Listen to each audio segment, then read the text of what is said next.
세상에는 참 다양한 종류의 체인점이 많습니다. 커피 체인점도 있고, 분식, 국밥, 김밥, 햄버거, 토스트 등 정말로 너무나 많은 체인점이 참 많습니다. 그리고 이 많은 체인점 중에서 전국적으로 수많은 체인점을 거느린 본사도 분명히 있습니다. 그런데 어느 날 갑자기 몇백 개의 체인점이 한순간에 생기는 것이 아닙니다. 보통은 하나의 직영점이 세워지고 직영점이 장사가 잘 되면 이 가게를 보고 또 다른 누군가가 체인점을 하겠다라고 말합니다. 그러면 그 사람이 할 수 있는 체인점, 가게를 찾기 위하여 정말 많은 수고를 합니다. 그나서 체인점이 또 하나 세워집니다. 이 체인점이 정말 장사가 잘 되면 바로 이 체인점주의 지인들, 친구나 가족이 다른 곳에 체인점을 또 하나 차리게 됩니다. 이렇게 하나의 체인점에서 시작하여 2개, 3개, 4개, 5개로 점점 확장이 됩니다. 어느 시기까지는 이 확장의 속도가 정말로 느립니다. 많은 시간과 많은 노력이 필요합니다. 오늘 하나님의 말씀은 바로 하나님의 나라도 이처럼 하나에서부터 출발한다라고 말합니다. 저희가 먼저 마태복음 13장 24절에서 30절까지를 제가 읽겠습니다.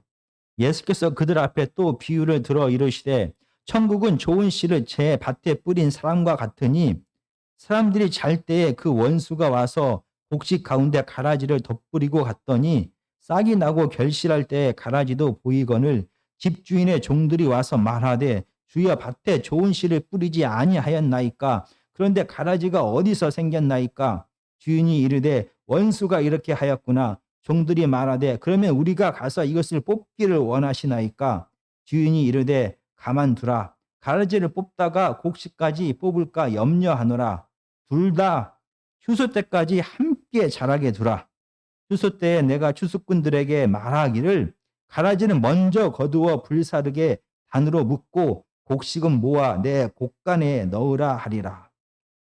이 마태복음 13장 24절에서 30절까지의 가라지의 비유는 아주 간단합니다.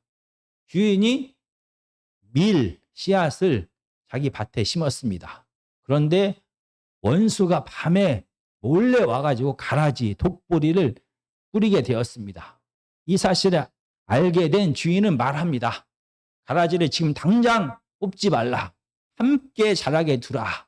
그리고 다음에 추수 때가 되었을 때 먼저 가라지를 뽑아서 땔감으로 사용하고 그리고 좋은 곡식을 거두어서 내 곡간에 들여라 라고 말합니다.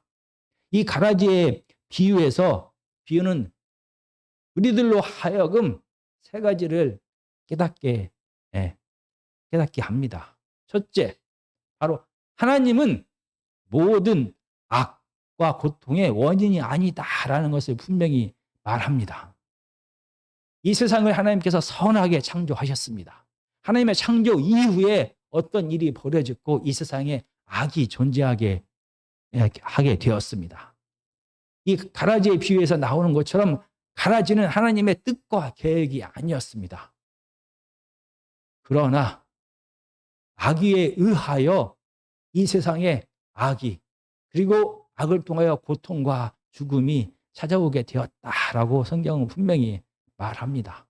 그리고 2번째로 그렇다면 왜 이 가라지를 능력 있는 하나님께서 당장 뽑지 않는 것입니까? 라고 물어봅니다. 어떤 사람은 이렇게 말합니다. 하나님께서 고통과 죄악의 원인이 아닐지라도 이 세상에 있는 고통을 죄악을 그대로 내버려 두면서 허락하면서 원과 선한 일을 하고 있다라고 말합니다. 이렇게 말하는 사람은 하나님이 불법을 행할 수도 있다라고 말하는 사람입니다. 하나님이 거짓말을 할 수 없는 것은 능력의 문제가 아니라 그의 성품의 문제입니다. 마찬가지로 하나님께서 불법을 행하지 않는 것은 하나님의 능력의 문제가 아니라 하나님의 성품의 문제인 것입니다. 그러나 이 땅을 살아가면서 많은 사람들은 고난을 겪게 됩니다. 이 고난을 겪으면서 우리들은 내가 피조물임에 이다른 것을 다시 한번 깨닫게 됩니다. 내가 스스로의 힘과 능력으로 이 모든 고난과 죄악의 문제를 해결할 수 없다라는 것을 깨닫게 됩니다. 그리고 하나님을 겸손하게 찾게 됩니다. 그리고 하나님 안에서 하나님께서 주시는 힘과 능력으로 이 고난의 세상, 이 죽음과 두려움이 가득한 세상을 이겨 나가게 되는 것입니다. 왜 능력 많으신 그분께서 가라지를 당장 뽑지 않는 것일까에 대하여 또 다른 답을 말합니다. 왜냐하면 하나님의 지혜 때문이다라고 말합니다. 하나님께서 이 세상을 다스리는 방식을, 다스리는 원리를 우리는 지혜라고 말합니다. 하나님의 지혜는, 하나님의 통치 원리는 하나님의 형상을 입은 대리인을 통하여, 하나님의 사람들을 통하여 이 땅을 다스리는 것입니다. 그런데 하나님의 대리인 역시 죄성을 가진 사람입니다. 그래서 그들은 선과 악을 올바르게 분별할 능력이 없습니다. 자기 중심적인 죄인들은 죄성을 통하여 자기의 감정과 자기의 생각과 자기의 경험과 자기에게 이익이 되는 쪽으로 늘 결정을 할 수밖에 없기 때문입니다. 이렇게 하나님의 대리인인 사람은 분별할 수 있는, 선악을 분별할 수 있는 능력도 없고 가라지만을 딱 줄여서 뽑을 수 있는 능력도 없습니다. 거기에 더해서 이 땅을 다스리고 있는 이 마귀의 세력은 너무나 집요하고 지혜롭고 강합니다. 그래서 추수 때까지 하나님께서 예수 그리스도를 통하여 다시 임하셔서 온전히 판단하실 그날까지 함께 자라게 두라라고 말씀하신 것입니다. 그렇다면 오늘 하나님의 말씀은 바로 이 질문의 답을 우리가 오늘 하려고 합니다. 사람의 분별력의 한계와 능력의 한계, 그리고 이 세상에 있는 악과 그의 추종 세력들이 강하기 때문에 하나님께서는 가라지를 함께 두라라고 말씀하셨습니다. 그렇다라고 하면 이 사람의 연약함과 이 마귀 세력의 강함 속에서 어떻게 하나님께서는 이 땅에서 하나님의 뜻을 이루어 가십니까? 어떻게 하나님의 나라가 확장될 수가 있는 것입니까?에 대하여 오늘 답을 하려고 합니다. 지금 마태복음 13장 24절부터 30절까지는 가라지의 비유에 대해서 말합니다. 그리고 13장 36절부터 43절까지는 이 가라지의 비유를 예수님께서 설명하십니다. 그리고 그 사이에 가라지의 비유를 말씀하시고 가라지의 비유를 설명하는 그 사이에 두 가지 비유가 더 기록되어 있습니다. 바로 이 두 가지 비유를 통하여 하나님께서 이 땅을 어떻게 다스리는지, 하나님의 지혜의 또 다른 면을 우리가 오늘 볼 수가 있습니다. 마태복음 13장 31절에서 33절까지를 제가 읽어보겠습니다. 또 비유를 들어 이르시되 천국은 마치 사람이 자기 밭에 갖다 심은 겨자씨 한 알 같으니 이는 모든 씨보다 작은 것이로되 자란 후에는 풀보다 커서 나무가 되매 공중의 새들이 와서 그 가지에 깃들이느니라. 또 비유로 말씀하시되 천국은 마치 여자가 가루 사말 속에 갖다 넣어 전부 부풀게 한 누룩과 같으니라. 이 두 가지 비유는 하나님 나라, 천국이 무엇인지를 설명합니다. 하나님께서 이 땅을 어떻게 다스리는지를, 하나님의 지혜를 엿볼 수가 있습니다. 먼저 이 겨자씨 비유는 간단합니다. 이 겨자씨가 정말로 작습니다. 그런데 이 작은 씨가 자랐을 때 어마어마하게 큰 나무가 된다라고 말합니다. 그런데 우리가 이 비유의 말씀을 해석할 때 한 가지 기억해야 될 것은 많은 씨 중에서 겨자씨가 가장 작은 것이 아닙니다. 당시에 갈릴리에서 일반적으로 사용하는 보리 씨나 밀 씨보다 겨자씨는 작습니다. 그래서 많은 사람들은 속담으로 당연하게 가장 작은 것 하면은 겨자씨라고 생각을 했습니다. 그래서 이 작은 겨자씨가 땅에 심겨집니다. 그런데 이 겨자씨가 자라게 되었을 때 겨자 나무는 보통 1m에서 3m 정도가 된다라고 말합니다. 그래서 큰 씨에 비해서는 어떻게 이렇게 큰 나무가 이 조그만 씨가 변해서 이렇게 됐을까라고 상상할 수 없을 정도로 커다란 나무가 됩니다. 그러면은 많은 새들이 이 나무의 둥지를 틀고 이곳에서 살게 된다라고 말합니다. 하나님의 나라는 이렇게 처음에는 미약하게 시작된다라고 말합니다. 그러나 하나님의 생명력은 폭발하여 나중에 완전하게 자랐을 때는 모든 새들이 거할 수 있을 정도로 상상할 수 없을 정도로 이렇게 될 것이다 라고 오늘 말하는 것입니다.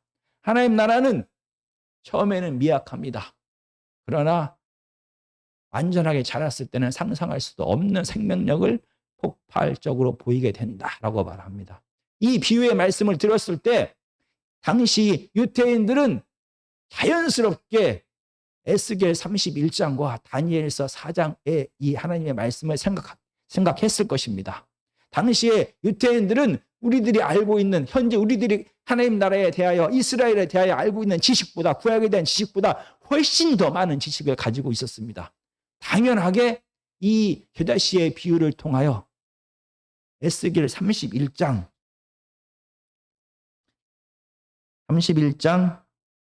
6절과 다니엘서 4장 12절과 21절을 생각했을 것입니다. 제가 읽어보겠습니다.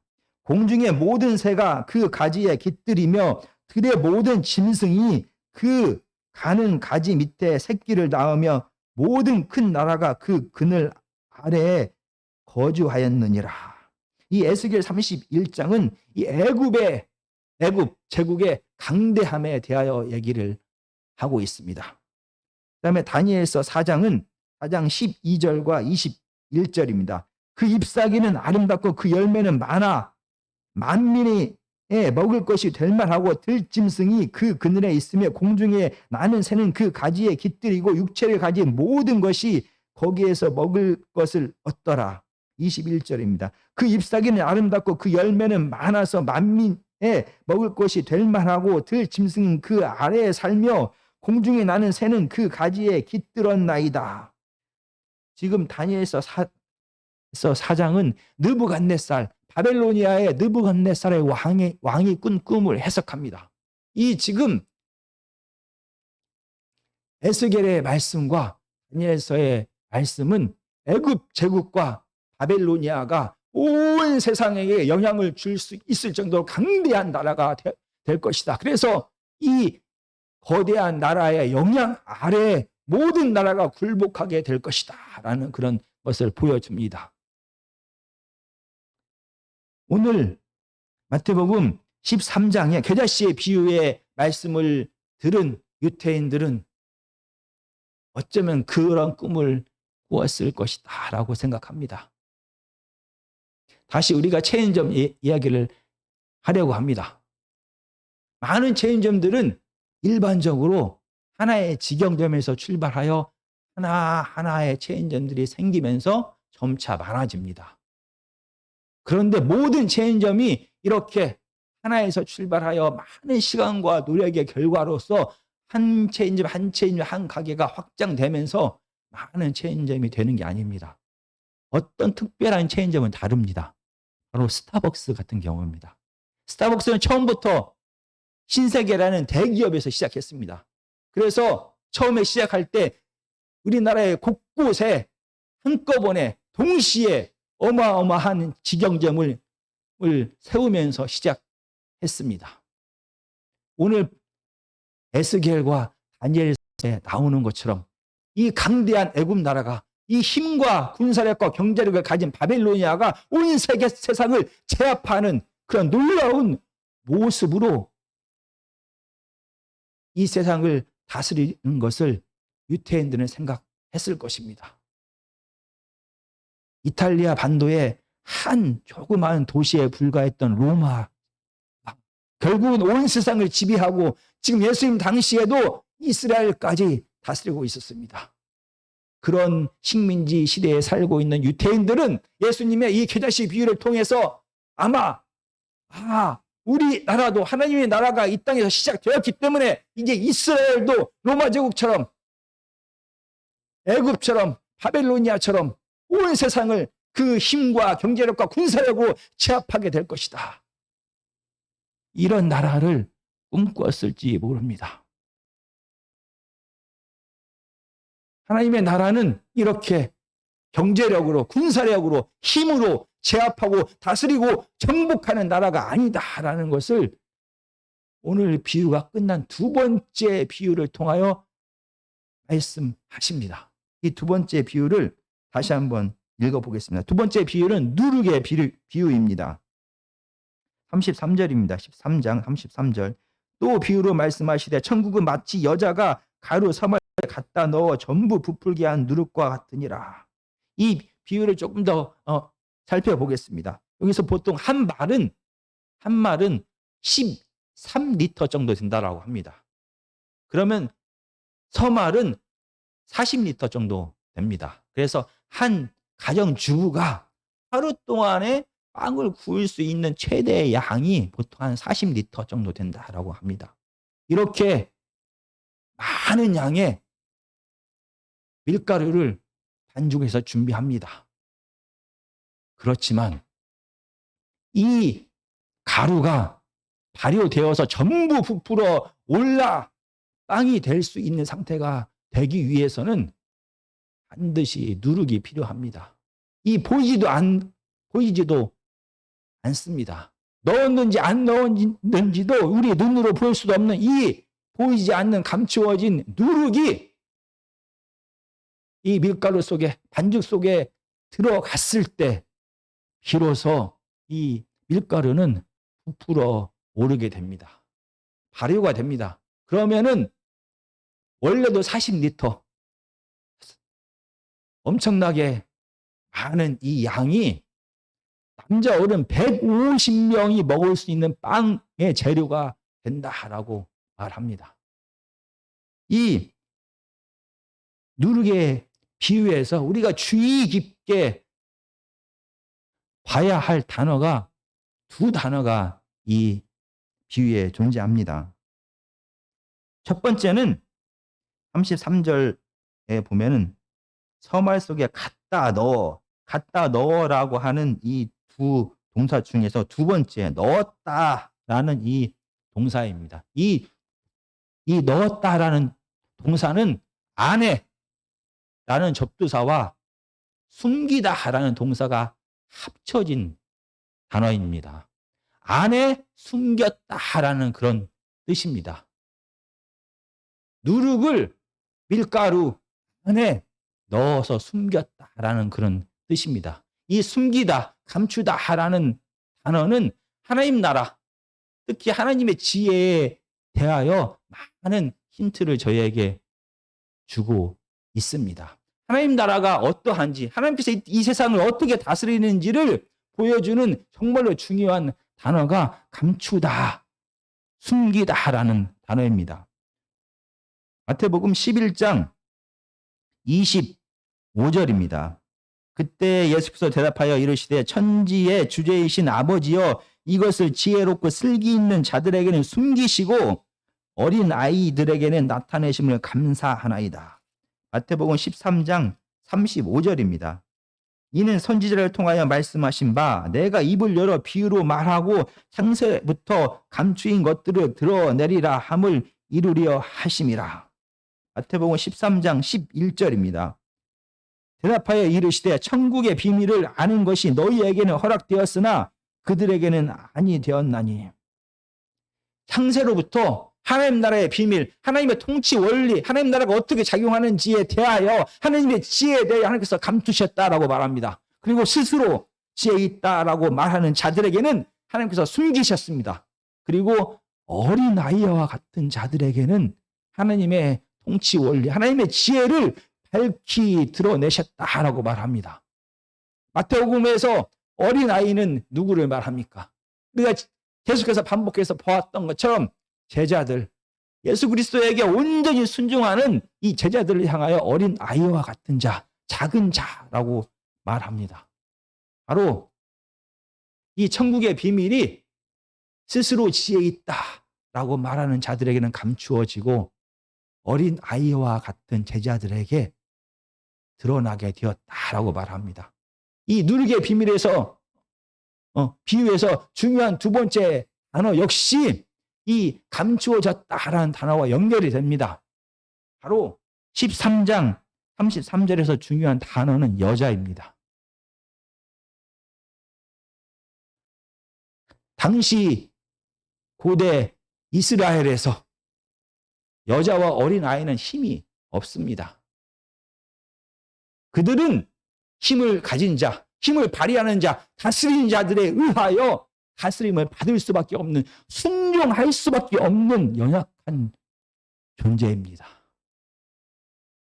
바로 이 비유를 통하여 하나님 나라가 어떠한 나라인지를 예수님은 말씀하시면서 힘을 가진 자, 힘을 사용하는 자, 제압하는 자, 다스리는 자가 아닌 힘이 없어서 다스림을 받아야만 하는, 순종해야만 하는 어린 아이와 여자를 세워서 그들을 통하여 하나님 나라를 설명하고 그들을 통하여 하나님 나라가 확장될 것이다 라고 말합니다. 왜 하나님의 나라는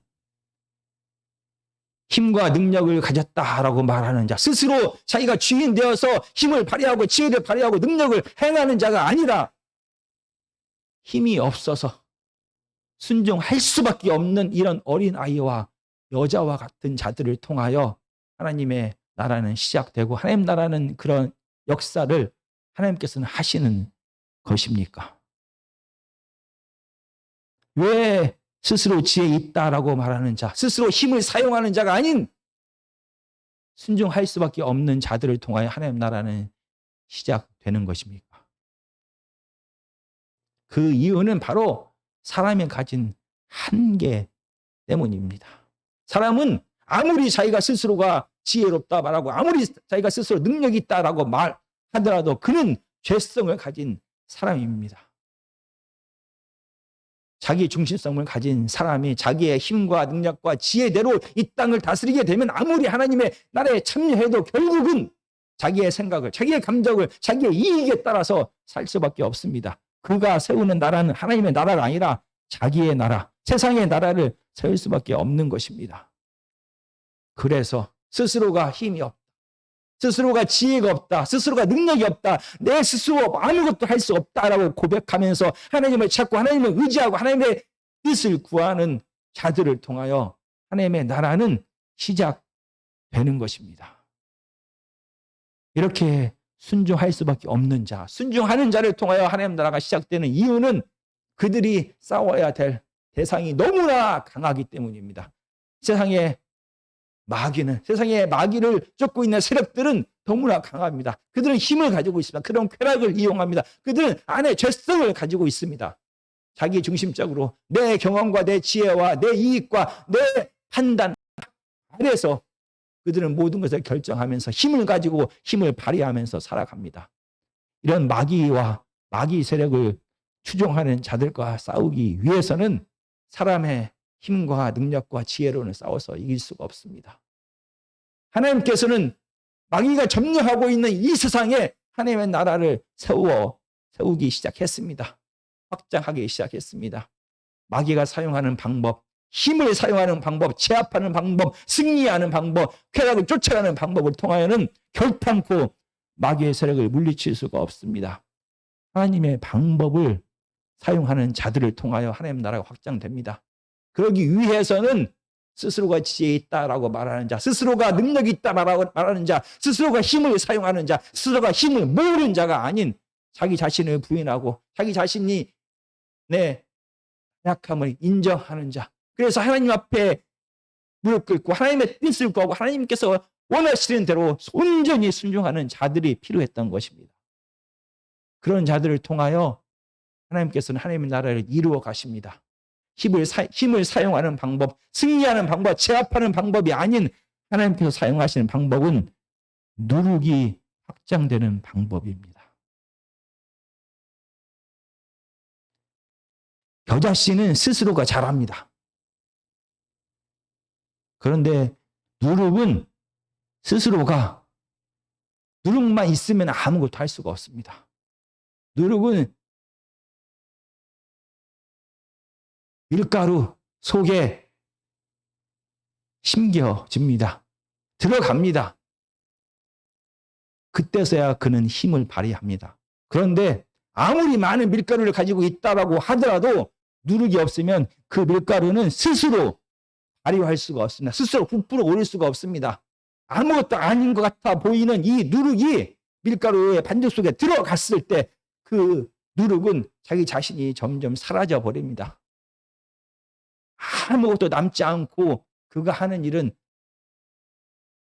밀가루를 발효시켜서 부풀게 하는 역할을 합니다.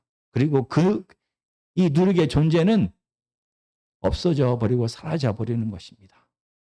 바로 하나님께서 하나님의 나라를 확장하시는, 하나님의 나라를 세워가시는 방법은 힘을 발휘하는 것이 아니라 스스로의 힘과 능력을 부인하고 사라져 버리는 사람, 자기 십자가를 지고 자기의 욕심과 자기 생각과 자기의 모든 것을 다 내려놓는 사람, 이 사람을 통하여 하나님의 나라는 확장되는 겁니다. 누룩이 온 반죽을 다 부풀게 하는 것처럼 말입니다. 이러한 삶을 예수님께서 살아가셨습니다. 마태복음 8장 17절입니다. 이는 선지자 이사야를 통하여 하신 말씀에 우리의 연약한 것을 친히 담당하시고 병을 짊어지셨도다 함을 이루려 하심이더라. 예수 그리스도께서 이 하나님 나라를 시작하고 하나님 나라를 확장하시는 방법은 힘으로 제압하는 것이 아니라 이 세상의 악과 고통의 문제를 다 짊어지셨습니다. 마치 바보처럼, 마치 스스로 지혜가 없는 자인 것처럼, 마치 힘이 하나도 없는 자인 것처럼 모든 세상의 죄악과 고통과 죽음을 다 짊어지고 죽으셨습니다. 십자가의 이 대속의 사건이 바로 누룩이 어떻게 이 세상을 변화시키는지를 적나라하게 보여줍니다. 마치 자기 생각이 없는 것처럼, 지혜가 없는 것처럼, 힘이 없는 것처럼 온전히 자기 자신을 부인하고 십자가에서 하나님의 뜻에 완전히 순종했습니다. 이 세상의 죄를 다 짊어지셨습니다. 이 세상의 병을 다 짊어지셨습니다. 이 세상의 모든 고통을 다 짊어지셨습니다. 이 세상의 죽음을 다 짊어지셨습니다. 그 결과 예수 그리스도의 이렇게 자기 부인의 삶, 십자가의 삶, 누룩의 삶을 통하여 하나님의 사랑이 한 사람의 죽음을 통하여, 한 사람의 희생을 통하여, 한 사람의 자기를 버림을 통하여 제자들의 또 죽음과 버림과 자기 희생과 나눔과 사랑을 통하여 점점 확장되었던 것입니다.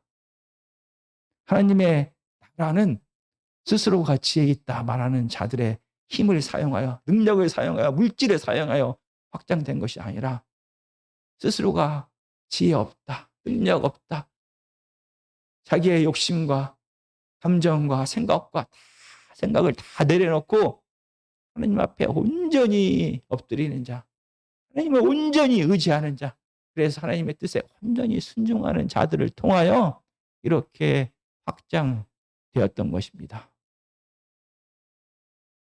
우리가 다시 체인점 이야기를 하려고 합니다. 정말 사장은 분명히 마음이 다릅니다. 체인점 하나가 생기는 게 얼마나 힘든지 다 정말로 압니다. 그래서 하나의 체인점을 만들기 위하여 얼마나 수고하고 얼마나 땀 흘리고 얼마나 울고 얼마나 한숨 짓는지 그 마음을 잘 압니다. 사장은 왜 이렇게 하나의 체인점에 목숨을 겁니까? 왜냐하면 이 체인점은 하나에서부터 시작합니다. 이 하나가 정말로 잘 돼야 이 하나를 보고 그의 친구가, 그의 가족이 또 다른 체인점을 하게 됩니다. 처음에는 느릴지라도 어느 순간까지는 이렇게 천천히 느리면서 온 힘과 정성과 땀과 사랑을 다 쏟아야만 이 하나를 통하여 많은 체인점이 생기게 됩니다. 사업이 이런데 하물며 사람은 어떻습니까? 한 사람의 생명이 얼마나 귀한지 모릅니다. 한 사람의 생명을 죽음에서 생명으로 옮기기 위하여 하나님을 알지 못하는 한 사람을 하나님을 아는 자로 만들기 위하여는 어떻게 해야 됩니까?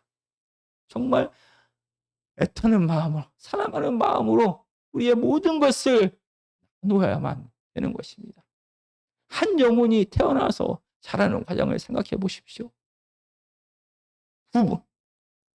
부모의 모든 것이 다 희생이 됩니다. 그럴 때 한 영혼이 사람으로 태어나고 그 영혼이 다시 사람을 낳을 수 있는 사람까지 자라기 위해서는 얼마나 많은 눈물과 피와 땀과 모든 것을 다 쏟아 부었을 때 겨우 우리가 한 생명을 사람답게 만들 수가 있는 것입니다. 오늘 예수님의 비유의 말씀이 있은 후에 2000여 년이 지났습니다. 세상은 지금 마치 겨자씨 하나에 심겨졌는데 너무나 큰 나무가 되어서 모든 새가 집을 짓고 머무는 상태가 되었습니다. 예루살렘에서부터 시작된 이 예수 그리스도의 복음이 유다와 사마리아와 땅끝까지 지금 전파되고 있습니다. 그래서 우리들도 지금 이렇게 하나님 앞에 예배를 드리고 있는 것입니다. 2000여 년 동안에 도대체 무슨 일이 있었길래 힘을 제압하는 권력을 사용하여 제압했던 로마 제국도 다 무너졌는데 바보처럼 희생하고 대신 죽고 짊어지고 나누고 생명을 포기한 이 한 사람의 예수 그리스도의 희생을 통하여 그 사이에 어떤 일들이 벌어졌길래 하는 세상에 땅끝까지 하나님 나라가 확장된 것입니까? 된 것입니까? 예수 그리스도의 죽으심 같이 예수님의 제자들도 그렇게 매일매일의 삶 속에서 죽어졌습니다. 힘을 모으는 것이 아니라 힘을 쌓아두는 것이 아니라 자기가 가지고 있는 모든 것을 나누고 용서하고 사랑하고 섬기고 끝까지 인내하고 위로하면서 죽어진 많은 사람들을 통하여 지금 온 세상에 예수 그리스도의 나라가 하나님의 나라가 확장되고 있는 것입니다. 한 영혼이 하나님 앞에 돌아오는 게 얼마나 힘든지 잘 압니다. 한 영혼이 이 자리에서 함께 예배드리는 것이 얼마나 힘든지 우리는 잘 압니다. 예수 그리스도의 마음으로 십자가를 질 수밖에 없었던 예수 그리스도의 그 애타는 마음으로 우리가 한 영혼 한 영혼을 소중하게 생각하고 그들을 위하여 기도하고 나누고 용서하고 예수님처럼 누르게 삶을 살아갈 때 비로소 한 영혼이 생명에서 죽음에서 생명으로 회복되는 역사가 일어납니다. 정말 우리 아멘교회 모든 성도님들의 매일매일의 삶 속에서 이렇게 누릴 것 같은 삶을 통하여 하나님께서 주신 이 한 사람을 향한 이 마음이 한 사람을 향한 하나님의 계획이 점점 확장되었으면 좋겠습니다.